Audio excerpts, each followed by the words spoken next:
So we're here today to talk about a mechanism that identifies the type of device connecting to a Wi-Fi network.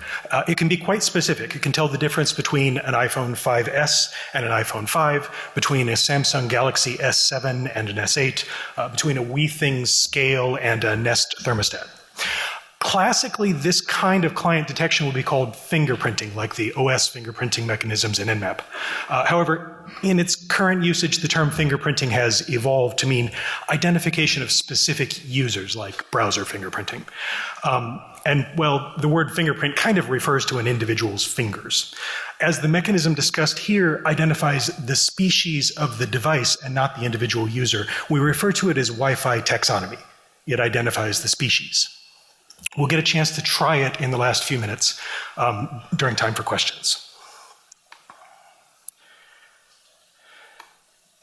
The mechanism works by examining Wi-Fi management frames called MLME frames. These are frames used to join, leave, and configure the Wi-Fi network.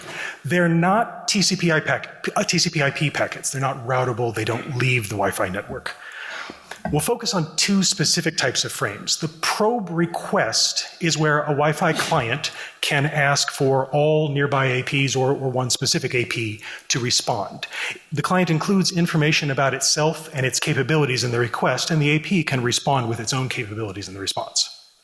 We'll also look at the association request, which is where a client joins a Wi-Fi network. The client includes many of the same capabilities as were in its probe request, plus a few more. There are a bunch more MLME frames, like authentication or action frames to modify various parameters, but for the taxonomy mechanism we're talking about today, we'll just rely on these two. Information elements are type length value tuples packed one after another in the management frame. They're all optional, though in practice a few are universal because Wi-Fi can't work without them.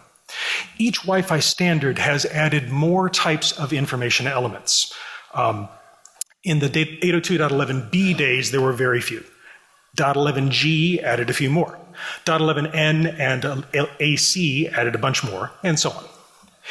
And in addition to the standard elements, there is a mechanism for vendors to define their own. Vendor extensions are type 221, with an ID for the vendor called the Organizationally Unique Identifier, or OUI, and then followed by a subtype so that the vendor can define multiple of their own types. Because the length field provides enough information to skip over the IE, any Wi-Fi client device can interoperate whether it understands that vendor extension or not. It just skips over the ones that it doesn't implement. This is the association frame from an iPhone 7 Plus as broken out by Wireshark. The association request includes the SSID that the client wants to join, information about its supported rates and channels, about its power levels and its radio management capabilities, plus 3 vendor extensions from Microsoft, Broadcom, and Apple. A few of the vendor extensions are very widespread. The Microsoft extension shown here is for prioritization, and it's widely implemented even on devices that are not running any kind of Windows OS. The Broadcom extension is also quite widespread, owing to how common Broadcom chipsets are. The Apple extension shown here was added in iOS 10.2. We don't really know what it is, but it was added on all devices running that version or later. The signature lists the tag numbers of the IEs that are present in the frame in the order that they appear as a text string of decimal numbers. For vendor extensions, it additionally includes the OUI of the vendor and that vendor's subtype. For this first part of the signature, we end up with the text shown in red on the slide. This part of the signature is most strongly influenced by the OS of the client device, where the client Wi-Fi stack is implemented. It's next most strongly influenced by the Wi-Fi chipset, both in terms of the standards it supports and on any vendor extensions that vendor implements in their driver. In addition to the tag numbers, a few of the information elements contain capability bit masks or other information which is useful in identifying the device. For example, 802.11n defines 16 bits of optional capabilities, and .11ac defines 32 bits more. This is most strongly influenced by the chipset and the subset of the standard that's implemented by that ASIC. The transmit power information element depends strongly on the board design and how the antennas are laid out.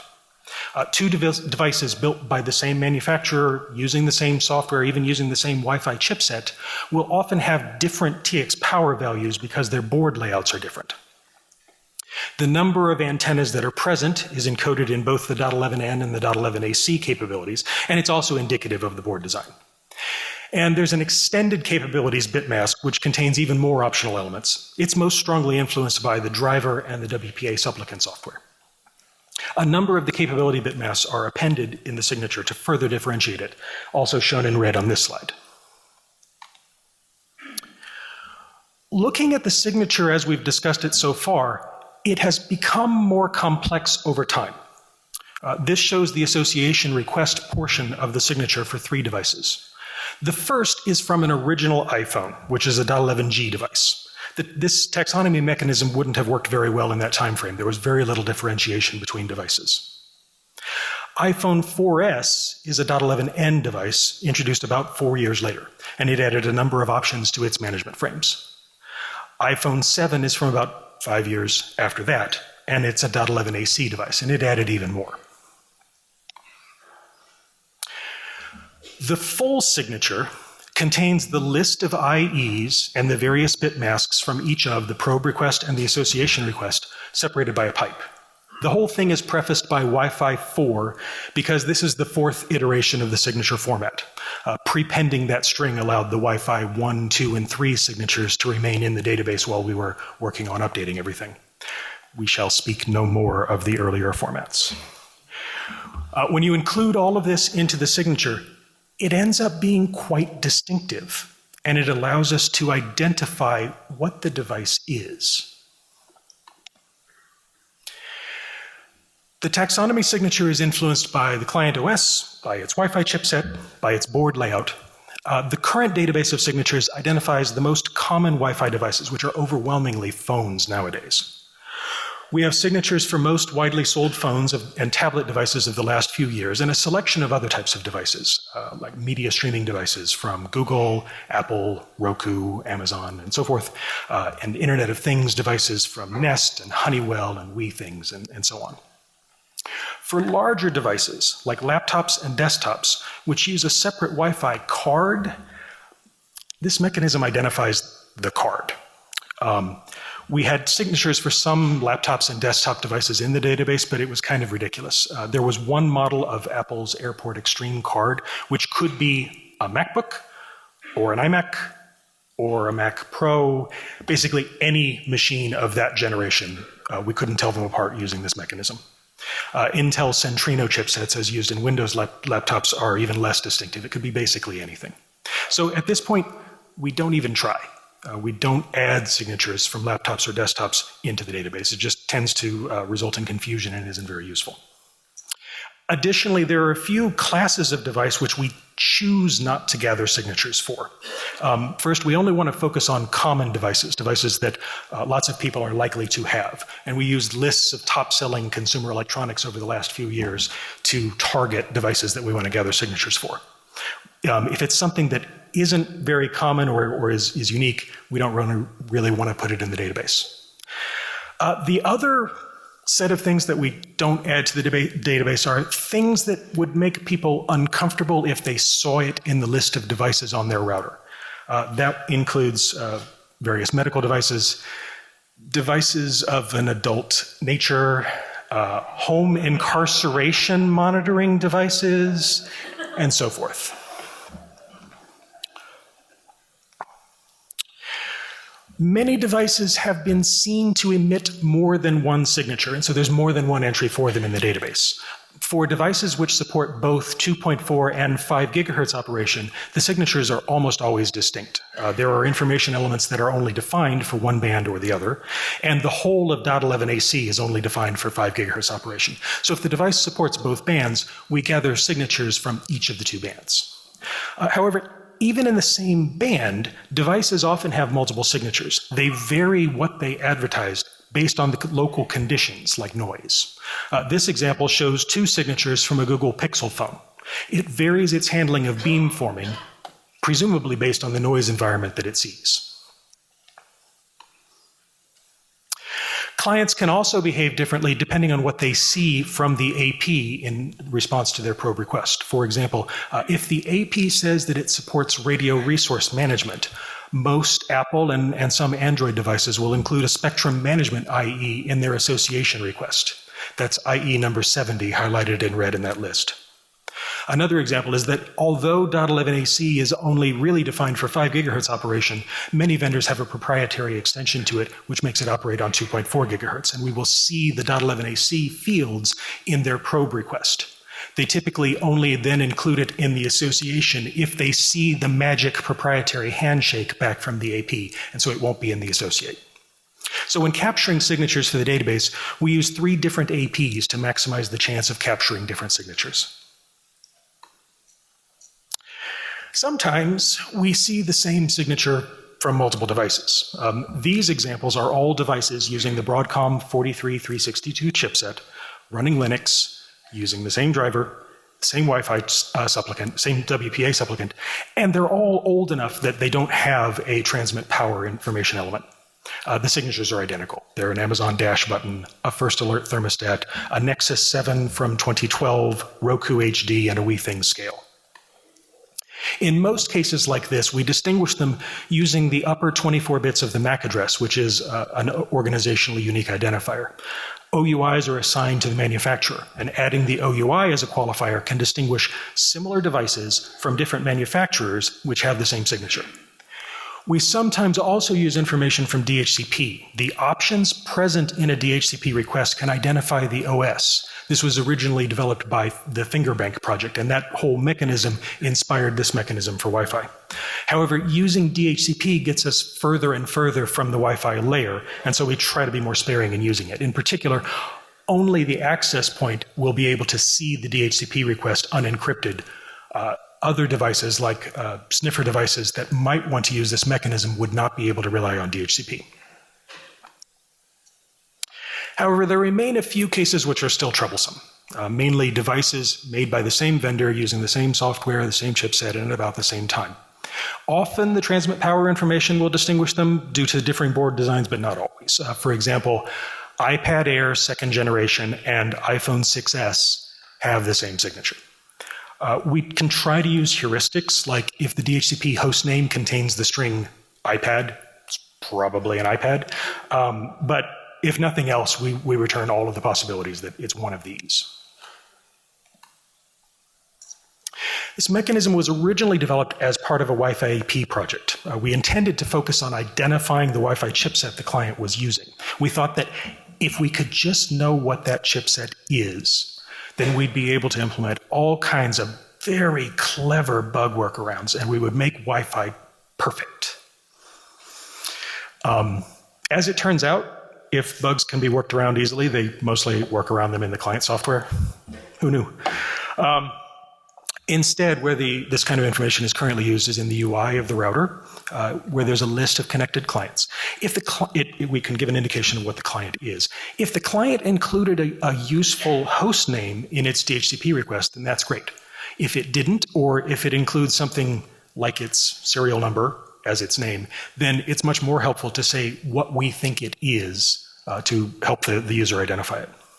We also use it to correlate with other performance information to break it out by the kind of client device. My colleague Avery Pennerin gave a talk at NetDev 1.1 on this topic. The graph on this page is from that talk, and it shows Wi-Fi throughput getting better and better as the client gets closer to the AP until it gets really close, and then it starts dropping again. That's unusual. Most devices don't do that. And you only can see that this is happening if you break it out by the type of device and see that some of them do some weird things. In the future, we may use the mechanism for more. We might use it for optimizations based on the type of client device. In particular, if we can know how well it handles packet reordering, we could use that to get lower latency on average by allowing the occasional packet to arrive out of order rather than buffer all of them to keep them all in order. Also, wireless intrusion detection systems might be able to use information like this. If they think they know what kind of device it is, then they know what sorts of network activities would be reasonable from that device.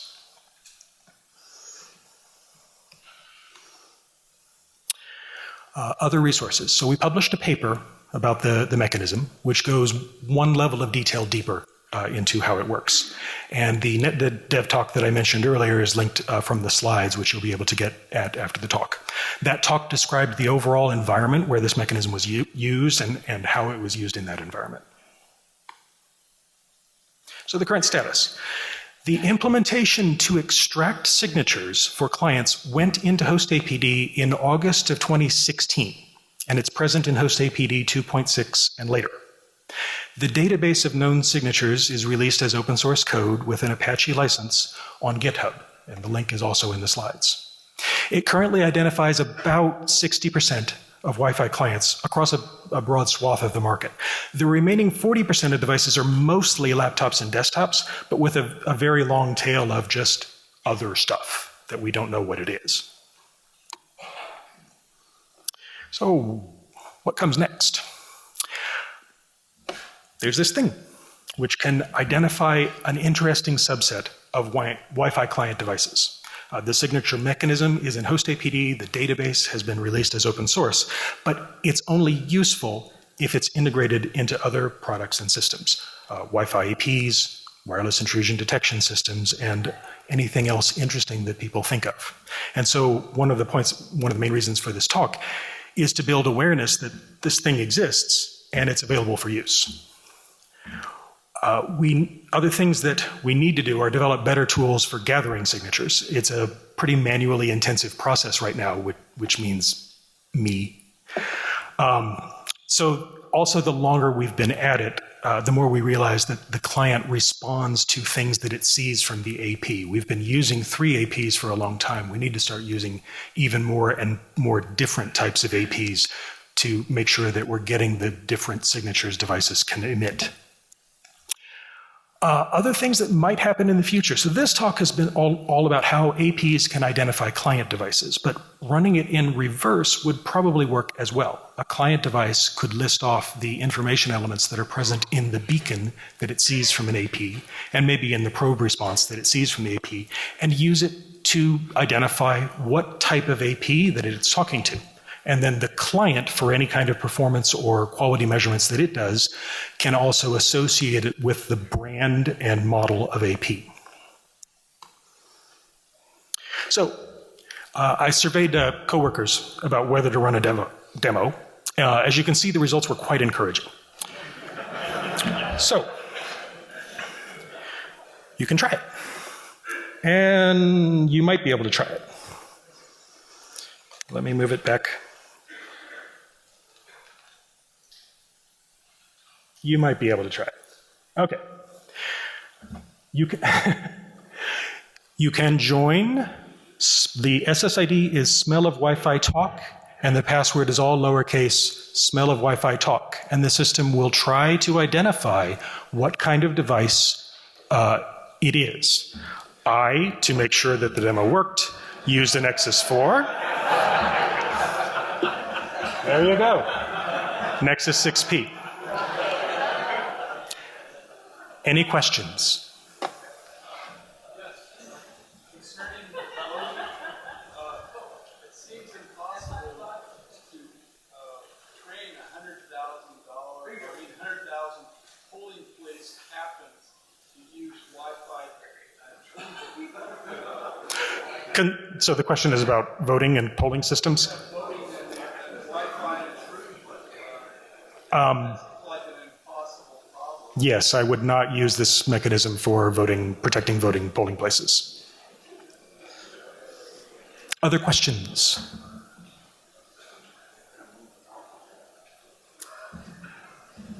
Okay. Thank you.